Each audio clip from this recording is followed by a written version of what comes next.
ਵੀਰੋ ਅੱਜ ਆਪਾਂ ਨੂੰ ਸ਼ੇਅਰ ਮਾਰਕੀਟ ਦੇ ਵਿੱਚੋਂ 5200 ਦੇ ਕਰੀਬ ਪ੍ਰੋਫਿਟ ਹੋਇਆ।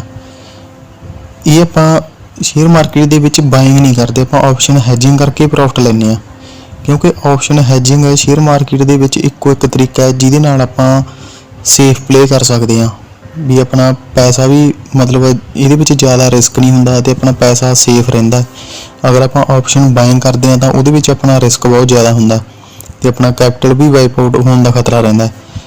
ਪਰ ਜੇ ਆਪਾਂ ਆਪਸ਼ਨ ਹੈਜਿੰਗ ਕਰਦੇ ਹਾਂ, ਇੱਕ ਤਰੀਕੇ ਨਾਲ ਆਪਾਂ ਕੰਸਿਸਟੈਂਸ ਵੇਅ ਨਾਲ ਪੈਸਾ ਅਰਨ ਕਰ ਸਕਦੇ ਹਾਂ।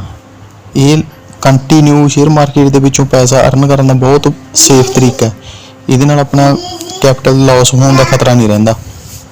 ਇਹਦੇ ਨਾਲ ਆਪਾਂ ਆਪਣੇ ਕੈਪੀਟਲ ਦਾ 1.5% 2% ਤੱਕ ਆਰਾਮ ਨਾਲ ਈਜ਼ੀ ਅਰਨ ਕਰ ਸਕਦੇ ਹਾਂ। ਅਤੇ ਕੋਈ ਵੀ ਵੀਰ ਆਪਸ਼ਨ ਹੈਜਿੰਗ ਜਾਂ ਸ਼ੇਅਰ ਮਾਰਕੀਟ ਬਾਰੇ ਕੋਈ ਵੀ ਜਾਣਕਾਰੀ ਲੈਣਾ ਚਾਹੁੰਦਾ ਹੋਵੇ ਤਾਂ ਕੰਟੈਕਟ ਕਰ ਸਕਦਾ।